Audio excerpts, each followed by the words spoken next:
PGN, Hidup! PGN, Hidup! NKRI, Pancasila! Pancasila, Jaya! Nusantara, Merdeka!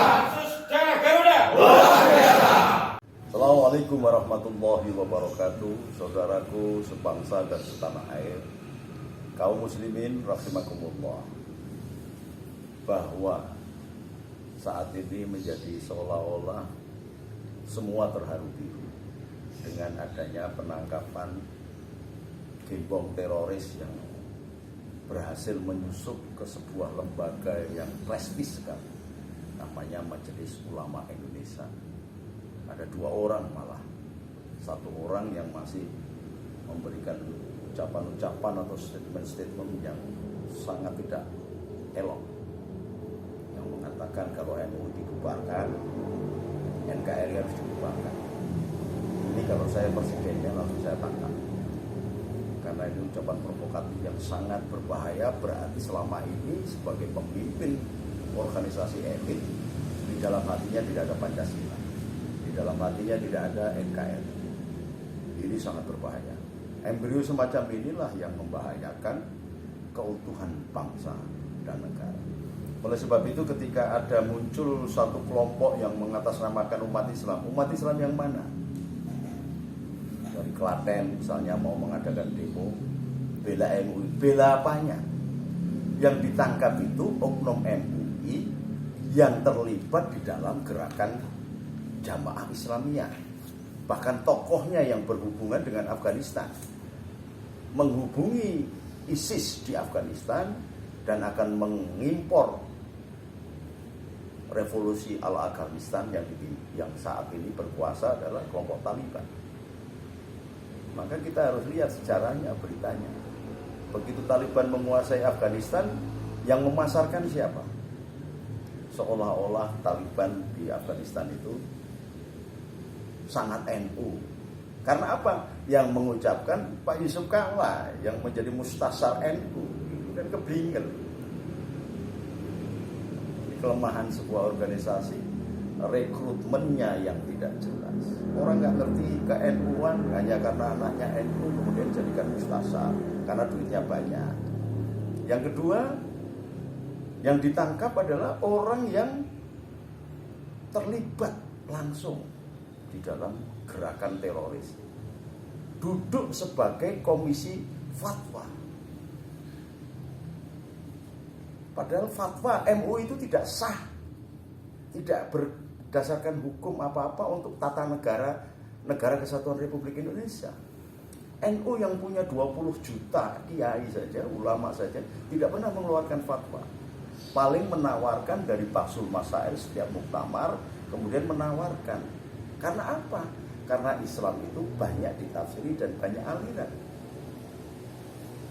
Maka NU berkepentingan membuat namanya Bahsul Masail, kemudian melakukan produk-produk hukum atau produk-produk yang berkaitan dengan cara bernegara, cara bermuamalah, cara berislam yang kafah. Hukum-hukum ini yang masuk dalam golongan fikih. Nah, fikih itu memberikan nuansa yang sangat berbeda karena sama-sama Ahlus Sunnah wal Jamaah, sama-sama madzhab Syafi'iyah, antara SI dan NU berbeda. Maka NU berkepentingan dulu ketika kemudian muncul kelompok politik yang akan menggoncang Indonesia sampai bangsa ini terbelah menjadi 2 antara pendukung Mas Jokowi dan Mas Prabowo.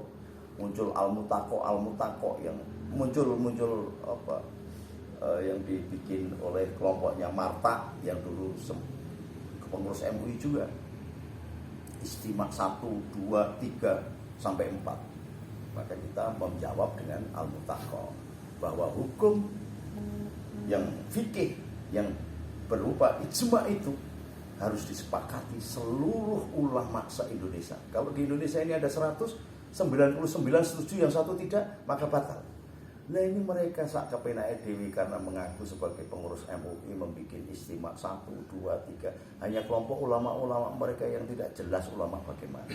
Karena kelemahan MUI adalah juru ketiknya, tukang sapunya jadi ulama, namanya majelis ulama. Nah, sampai kemudian dengan hati-hati menemukan tanda bukti yang cukup bahwa oknum-oknum MUI ini terlibat di dalam teroris, ditangkap oleh Densus 88. Jadi jangan kemudian terus ada kelompok mengatasnamakan Islam. Islam yang mana? Jumlah umat Islam di Indonesia ini yang terbesar NU dan Muhammadiyah. Kami anggotanya 102 juta. Dia mengatasnamakan umat Islam sembrono, itu klaim begitu. Kayak FPUI misalnya mengatakan Front Persatuan Umat Islam. Umat Islam yang mana? Umat Islam yang apa? Umat Islam yang hadir kapan? Dilahirkan oleh siapa? Masuk Islam yang transnasional atau Islam yang memang lokal berada di Indonesia sejak berapa tahun yang lalu?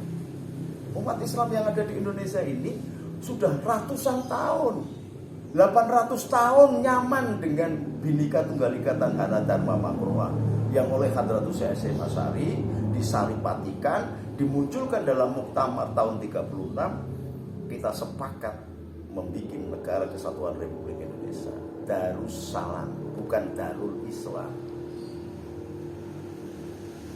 Sehingga memberikan kesempatan bagi warga bangsa, rakyat Indonesia, apapun suku, bangsa, dan agamanya. Ingat loh, Indonesia ini negara kepulauan, 17.000 pulau. Sukunya ada 600, adatnya ada 700, bahasanya ribuan, agamanya banyak. Bisa disatukan dalam negara kesatuan Republik Indonesia karena Pancasila. Ingat itu. Arab yang satu daratan, satu bangsa, bangsa Arab, satu bahasa, satu agama. Pecah menjadi 22 negara. Berarti dakwatul Islam yang berhasil ala Nahdlatul Ulama dan Muhammadiyah. Nah, kalian yang datang baru-baru ini dengan menawarkan konsep-konsep baru, ya sudah ikuti dengan caramu saja. Kalian mau jualan HTI, mau jualan FPI, mau jualan khilafah, mau jualan apa, silakan.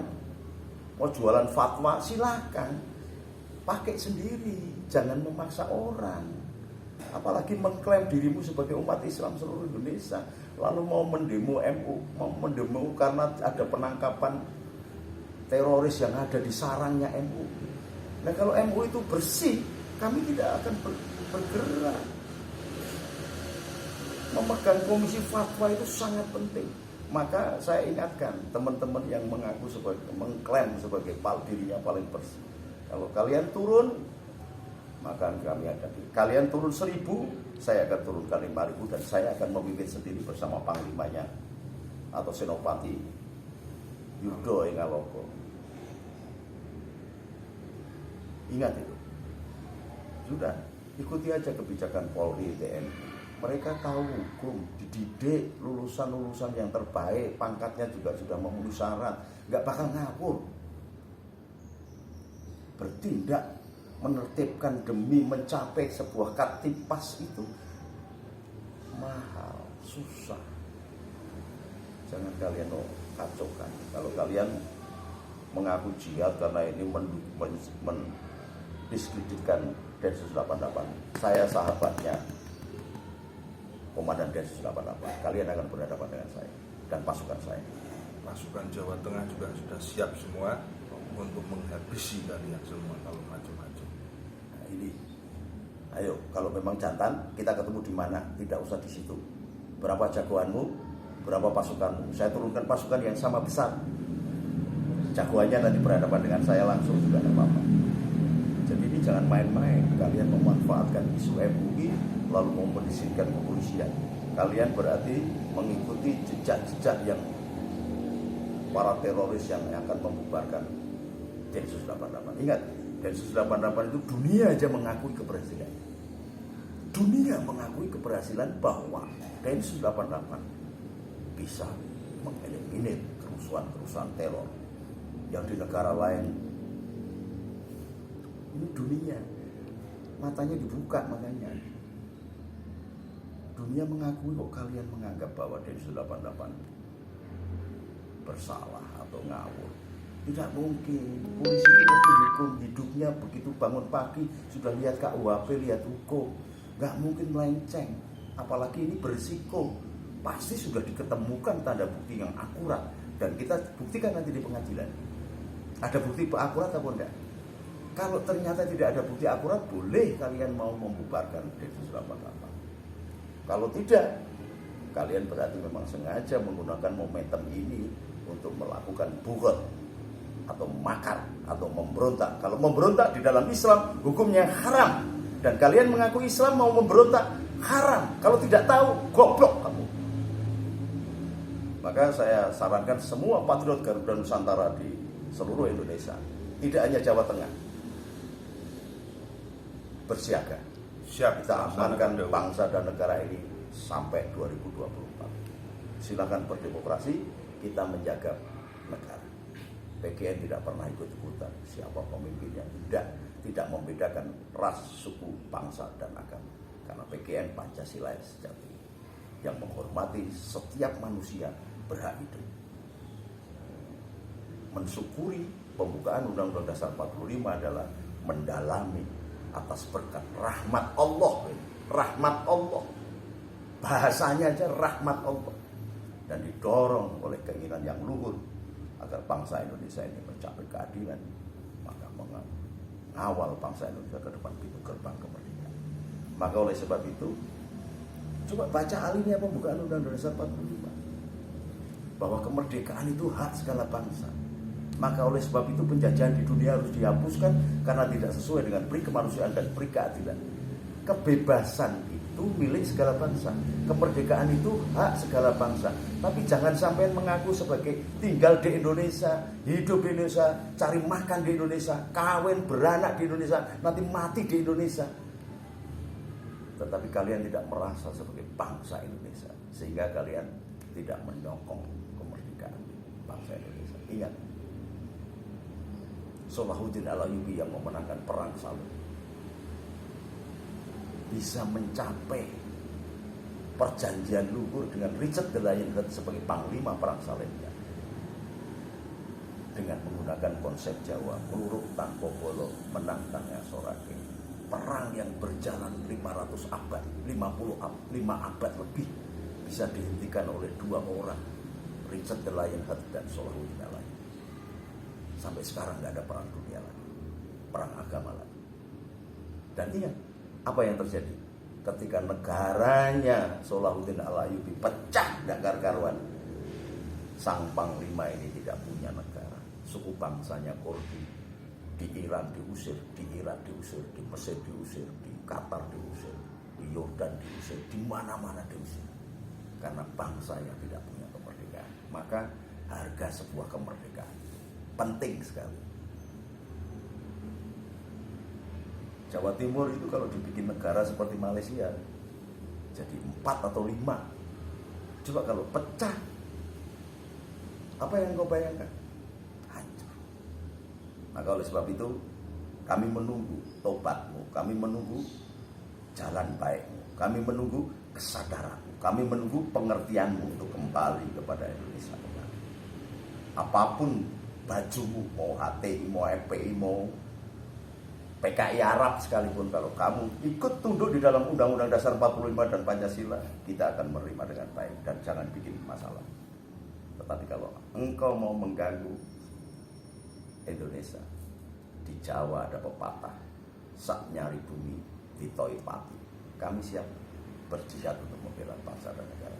Ilaliko merdeka. Assalamualaikum warahmatullahi wabarakatuh.